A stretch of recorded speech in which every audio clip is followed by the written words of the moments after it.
이제는 어떠한 경제에 오른 것 같아 보이는 브랜드가 있습니다. 바로 동대문 엽기 떡볶이죠. 이 엽떡을 두고 엽떡이 없으면 살 수 없는 몸이 됐다라고 이야기하는 사람이 있는가 하면은 엽떡의 유성이 옛날 스타일의 떡볶이를 사라지게 했다라면서 한탄하는 사람도 있습니다. 전자든 후자든 그만큼 엽떡의 영향력이 크다는 걸 방증하죠. 낮이고 밤이고 배달앱 인기 검색어 순위에는 항상 이 엽기 떡볶이가 있고 운영사인 핫시즈너의 2025년 매출은 1,447억 원으로 사상 최대입니다. 우리나라에서 전통적인 배달 음식의 강자라고 하면 역시 치킨인데요. 가맹점 연평균 매출 기준으로는 이미 교촌 치킨보다 높습니다. 트렌드도 잘 반영하고 있죠. 로제, 마라, 저당 떡볶이, 특색 있는 토핑들도 많이 내놓고 있고 최근 리뉴얼된 국물 닭발도 엄청난 인기거든요. 그래서인지 패점률이 상당히 낮기로 유명합니다. 2023년 엽기 떡볶이의 패점률은 0%, 전 지점이 살아남았죠. 물론 현재도 1%가 되지 않고요. 예전에는 엽떡이 비싸다는 말이 많았고 엽떡이 떡볶이 자체의 가격을 올린 주범이라는 인식이 있었습니다. 이 말도 일부는 맞는 말이기도 하죠. 14년 전 떡볶이 가격으로는 좀 당황스러운 가격이거든요. 하지만 이제는 어플로 쿠폰 받아서 사서 소분해서 먹으면 이런 가성비가 또 없다는 의견이 많습니다. 짜장면 한 그릇이 이제는 8,000원인 시대니까요. 그럼 엽떡은 왜 이런 가격을 책정했고 어떻게 14년 동안 가격을 동결할 수 있었을까요? 오늘은 이 엄청난 팬덤을 거느리고 있는 엽떡에 대한 이야기를 해볼까 합니다. 저는 김밥이고요. 제가 오늘 따먹여드릴 이야기, 경제에 오른 엽기 떡볶이입니다. 14년 전 엽기 떡볶이가 떡볶이 한 통을 14,000원에 팔고 있었을 때 다른 떡볶이 집들은 2,000~3,000원에 팔고 있었습니다. 물론 양 차이가 많이 나긴 하죠. 엽떡은 3인 정도가 먹는 양이니까요. 그렇다고 치더라도 당시 기준으로는 비싼 가격이었습니다. 그런데 이 가격이 이미 2차례 정도 오른 가격이더라고요. 2000년대 중반에는 만원, 2010년대 들어서는 12,000원, 그리고 2012년에는 14,000원이 됐거든요. 애초부터 비싼 떡볶이를 팔던 곳이란 거죠. 그럼 엽떡은 왜 이렇게 크고 비싼 떡볶이를 팔았을까요? 2002년 신당역에 인접한 서울중앙시장에서 엽떡이 탄생합니다. 엽떡을 창업한 금주영 대표는 20대 후반부터 의류 도매업을 하고 있었습니다. 10여 년 정도를 해오다가 부도를 맞게 됐는데요. 낙심할 법도 한데 바로 새로운 사업을 하기로 결심합니다. 아이템은 매운 닭발이었고 배달 전문점을 구상했죠. 동대문 시장 근방에는 배달 음식점이 정말 많습니다. 동대문 상인들은 주로 매장에서 식사를 해결하는 경우가 많거든요. 매장에 손님이 언제 올지 모르니까 가게를 오래 비울 수가 없기 때문이죠. 그래서 일찌감치부터 배달 음식 인프라가 잘 발달할 수 있었던 거고요.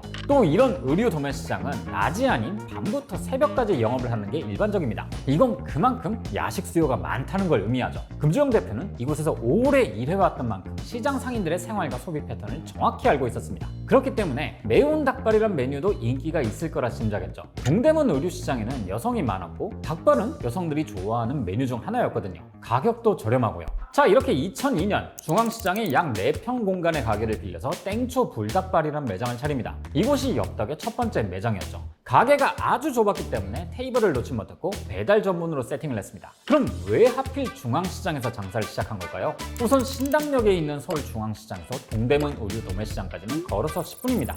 이 정도면은 배달 수요를 충분히 커버할 수 있죠. 그리고 이게 중요한데 이 시장은요, 닭과 돼지, 부산물이 특산물이라 부를 정도로 유명한 곳입니다. 그 말은 저렴한 닭발을 바로 시장에서 공급받아서 조리할 수 있다는 뜻이죠. 가까운 곳에서 재료를 공급받고 판매도 그 주변으로만 하니까 구조가 상당히 좋았습니다. 그런데 장사를 시작한 지 1년 만에 조류 독감이 터집니다. 이땐 치킨집뿐만 아니라 닭과 관련된 사업을 하던 곳이 죄다 어려운 시기를 겪었죠. 금주영 대표도 처음엔 엄청나게 걱정을 했었는데요. 보다 보니까 이상하게 매출이 크게 줄지는 않았던 겁니다. 그래서 봤더니 사이드 메뉴인 떡볶이가 전체 매출의 절반 이상을 차지하고 있었던 거죠. 이제는 많이 알려져 있는데요. 엽기 떡볶이의 떡볶이는 사실 사이드 메뉴에서 출발했습니다. 하지만 떡볶이가 더 잘 팔린다면 당연히 주력 제품으로 가야죠.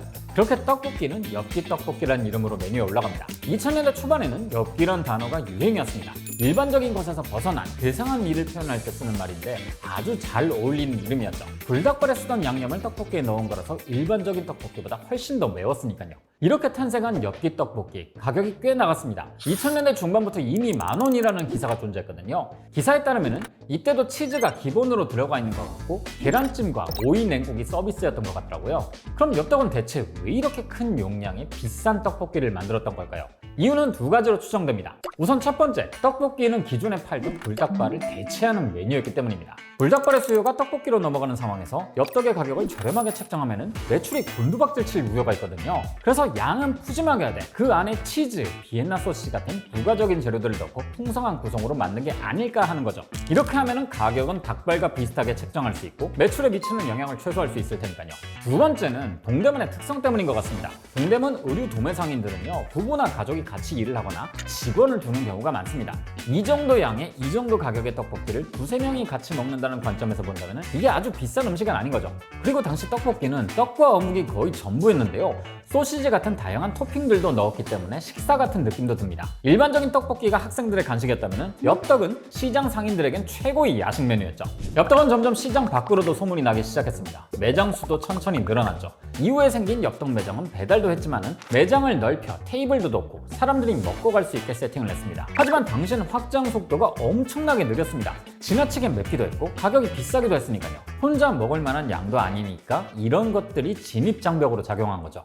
하지만 2010년대 들어서 두 가지 변화가 찾아오면서 엽떡은 기회를 잡게 됩니다. 매운맛 트렌드와 배민의 등장이죠.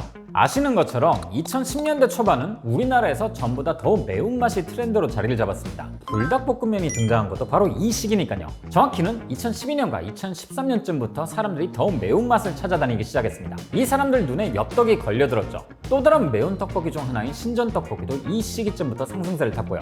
엽떡은 2002년에 오픈해서 100호점을 뚫기까지 9년이 걸렸습니다. 그런데 2012년에는 150호점을, 2015년에는 300호점을 넘겼죠.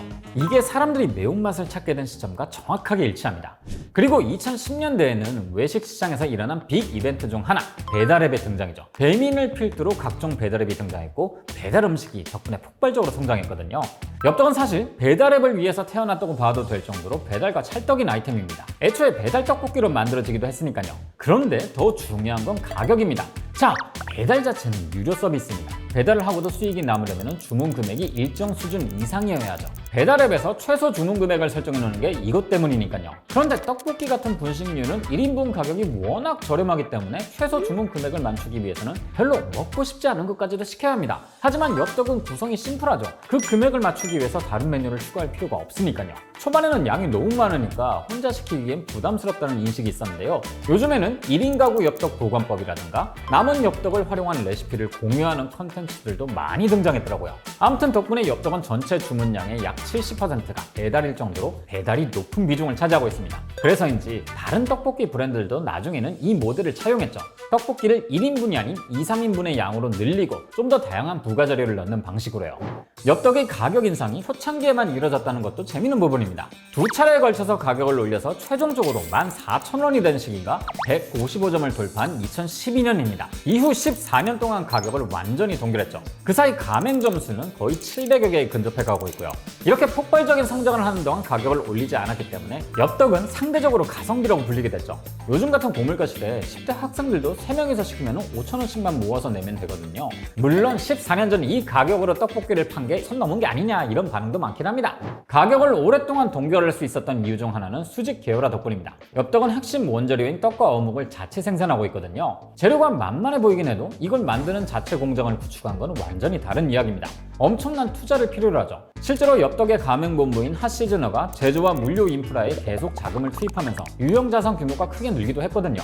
이를 통해서 가격 인상을 어느 정도 방어할 수 있었을 겁니다. 그리고 기본 떡볶이인 엽떡의 가격은 동결했지만은 마라떡볶이나 로제떡볶이 같은 메뉴들을 좀 더 비싼 가격으로 책정했고 다른 사이드 메뉴들과 선택할 수 있는 토핑도 많습니다. 이 모든 것들이 객단가를 높여주기 때문에 가격을 동결할 수 있는 여유가 생긴 거죠. 또 자체 앱을 만들어서 배달앱의 의존도를 낮췄던 것도 굉장히 똑똑한 부분입니다. 엽떡 많이 드시는 분들은 자체 앱으로 드시는 분들도 많으시더라고요. 이러면 할인도 꽤 받을 수 있거든요. 이 앱이 배달 수수료의 압박을 낮추는 데 도움을 줬죠. 공정위 자료에 따르면 엽떡의 가맹점 평균 매출은 약 8억 8천만 원입니다. 떡볶이 카테고리에서 1위인 건 당연하고요. 교촌치킨이 7억 2천만 원 정도니까 이보다도 더 높은 거죠.